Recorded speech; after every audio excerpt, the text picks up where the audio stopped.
Good morning, student. In the second part of the chapter, state government, we are going to read about governor.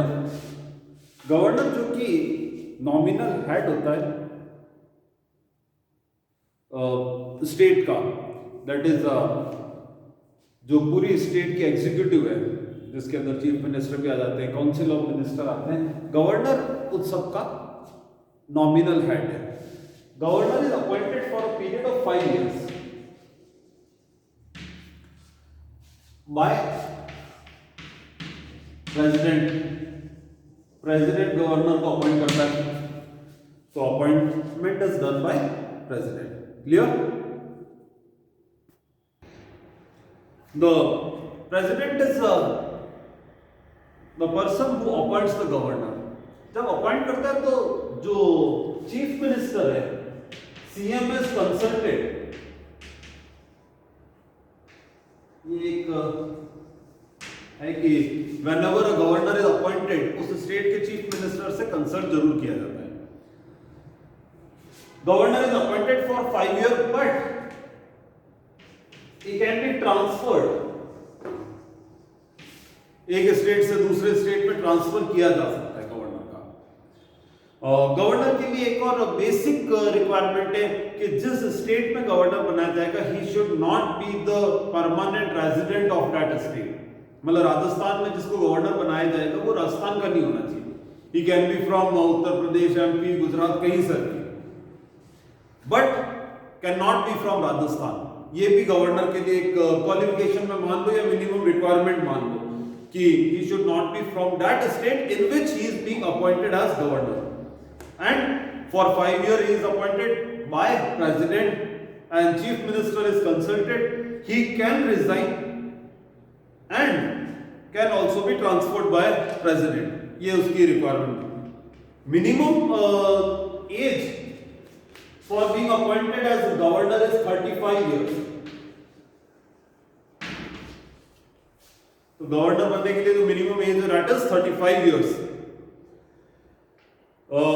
He should not be the member of state legislature. और अब उसके जो powers हैं, as powers वैसे ही है जैसे कि India में प्रेसिडेंट के लिए होते हैं, स्टेट में गवर्नर के लिए वही पावर है, बट कुछ डिफरेंसेस हैं. और अकॉर्डिंग टू दुर्गादास बसु, जो मेन डिफरेंस है प्रेसिडेंट और उसके गवर्नर के पावर में, first related to military. President is the supreme commander of the armed forces. Governor is not the supreme commander या असिस्टेंट कमांडर, कुछ भी नहीं. Second are the emergency powers. Emergency power president के पास होते हैं, गवर्नर के पास नहीं होते हैं. इम्पोज करना emergency, in the previous video central government we have discussed financial emergency, president rule, national emergency. ये सारे पावर जो होते हैं ये प्रेसिडेंट के पास होते हैं, गवर्नर के पास नहीं होते. अदर देन दिस डिप्लोमेटिक, भाई इंटरनेशनल ट्रीटीज या कन्वेंशन जो साइन होते हैं, इंटरनेशनल ट्रीटीज और कन्वेंशन, इसके पावर प्रेसिडेंट के पास होते हैं, गवर्नर के पास नहीं होते. Then the other powers of governor. अगर लेजिस्लेटिव काउंसिल है जिस स्टेट में, bicameral legislature, and if there is a legislative council, governor के पास पावर है कि वहां पर मेंबर्स को इलेक्ट करे. लेजिस्लेटिव काउंसिल वाले वीडियो में हमने डिस्कस किया था, एक 1/6 of the member are appointed directly by governor. जो भी बिल वगैरह पास करती है स्टेट गवर्नमेंट, उस पर भी गवर्नर के साइन वगैरह होते हैं. जो चीफ मिनिस्टर को ओथ दिलाने का काम है, that is also done by governor. Other than this judicial, till here it is clear. One we had discussed about legislature, then executive power. Clear? Then financial जो बजट पेश होता है वो गवर्नर की परमिशन से होता है. बजट ऑफ द स्टेट ये ठीक वैसे ही है जैसे प्रेसिडेंट के लिए money bill if government want to introduce in state legislative assembly has to consult the governor की परमिशन से मनी बिल आएगा। फाइनेंस बजट वगैरह का डिस्कस करना without his permission या grant the money etc cannot be without his recommendation they can state government cannot grant the finances etc। उसके बाद आता है जुडिशियल पावर में प्रेसिडेंट के पास थोड़ा ज्यादा है। किसी को फांसी की सजा है, प्रेसिडेंट उससे माफ कर सकता है, he can give a grant pardon. But उससे सिमिलर कुछ पावर्स स्टेट गवर्नर के पास भी होते हैं। आर्टिकल 161 के हिसाब से गवर्नर के पास भी कुछ पावर्स हैं जिसमें वो सजा कम की जा सकती है, आर्टिकल 161 के हिसाब से। तो ये थे major powers of the governor. Now next is the real executive. Governor का हमने पढ़ा, but governor is not the real executive, वो हेड नहीं, नॉमिनल हेड है वो।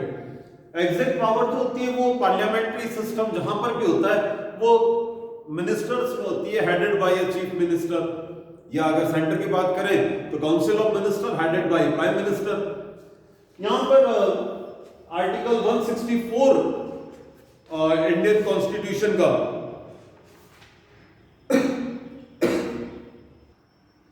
आर्टिकल 164 ये कहता है कि governor will appoint chief minister. Chief minister will be appointed by governor.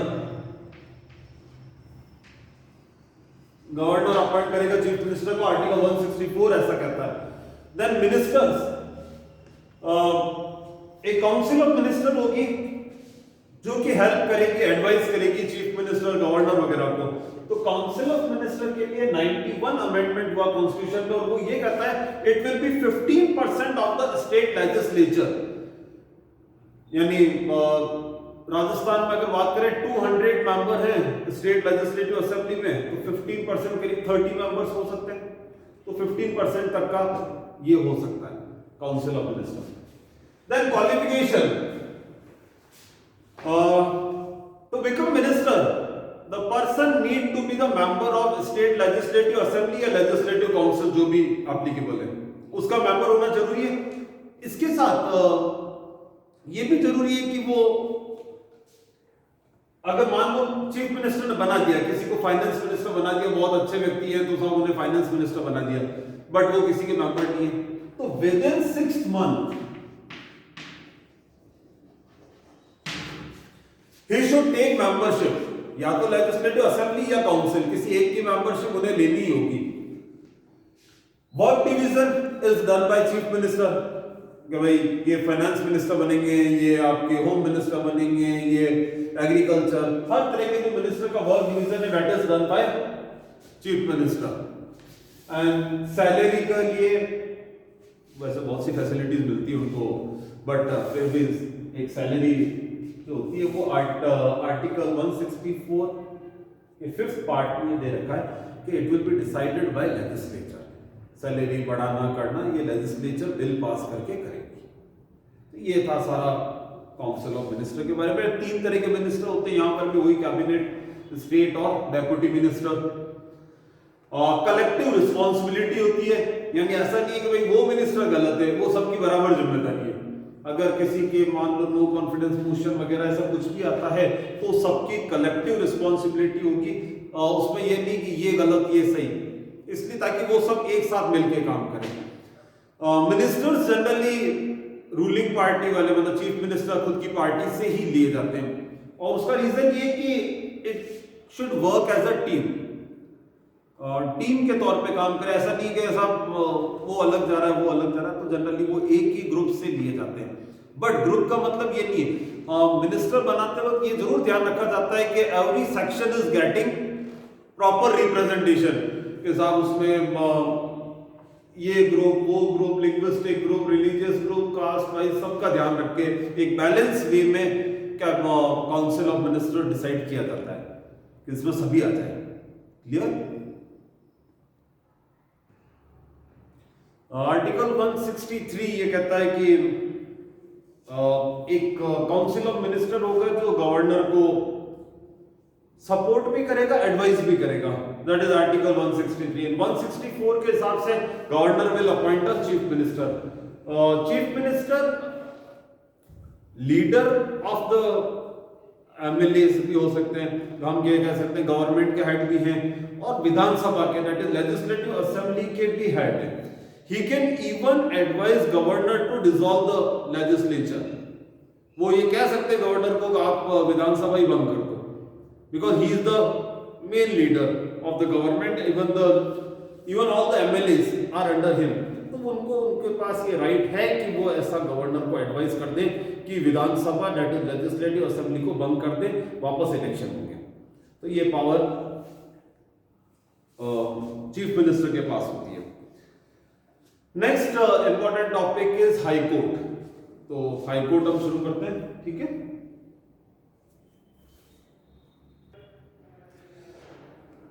Next topic high court. In High Court, first is Article 214. The Article 214 says that every state will have a High Court. But कभी-कभी ऐसा हो सकता है कि एक से ज्यादा state का कॉमन एक हाई कोर्ट हो, मतलब दो स्टेट का एक हाई कोर्ट हो सकता है। नॉर्थ ईस्टर्न स्टेट्स वगैरह में ऐसा है, क्योंकि स्टेट्स बहुत छोटे हैं, तो वहां पर दो तीन स्टेट का भी एक हो सकता है।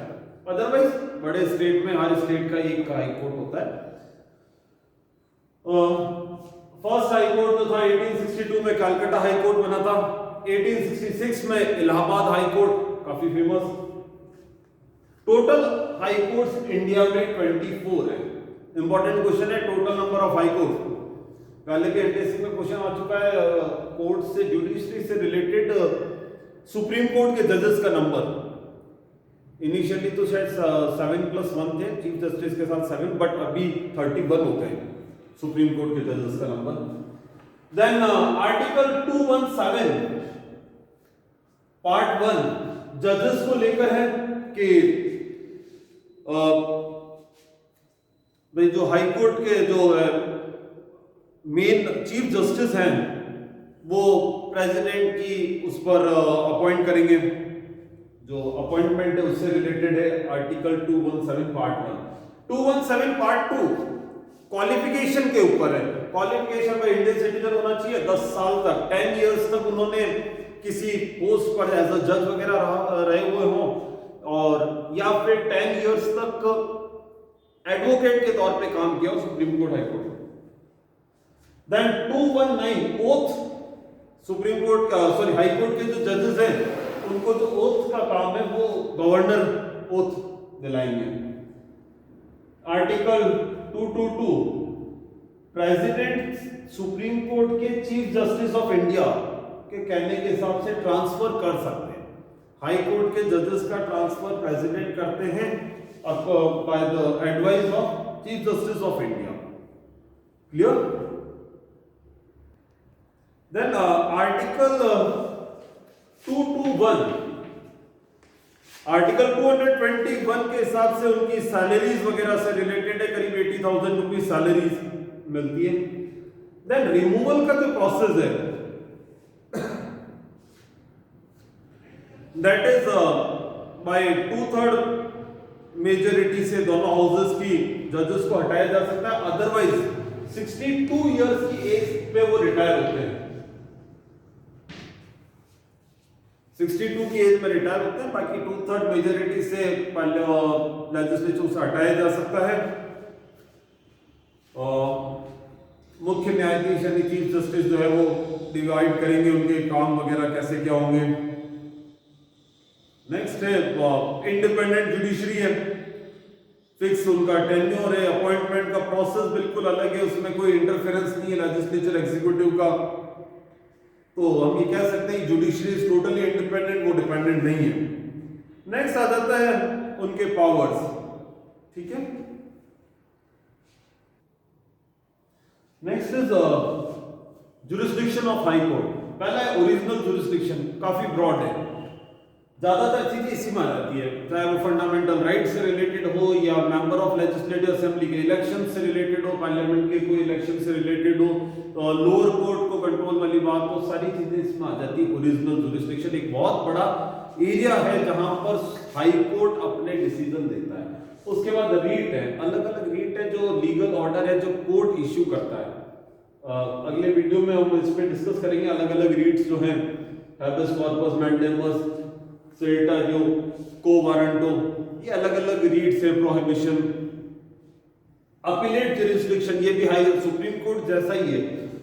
इनके पावर्स में कोई फर्क नहीं है, सुप्रीम कोर्ट, हाई कोर्ट, सारे वही मेन पॉइंट्स आ रहे हैं। कोर्ट ऑफ रिकॉर्ड, सारी चीजें रिकॉर्ड की जाएगी। जो सबऑर्डिनेट कोर्ट है उनको भी कंट्रोल करता है। जुडिशियल रिव्यू, अगर कोई फंडामेंटल राइट वगैरह वायलेट हो रहे हैं, ऐसा कोई कानून बनाया जा रहा है तो उसे रिव्यू कर सकता है। तो ये सारे पावर्स हैं जो हाई कोर्ट के पास होते हैं।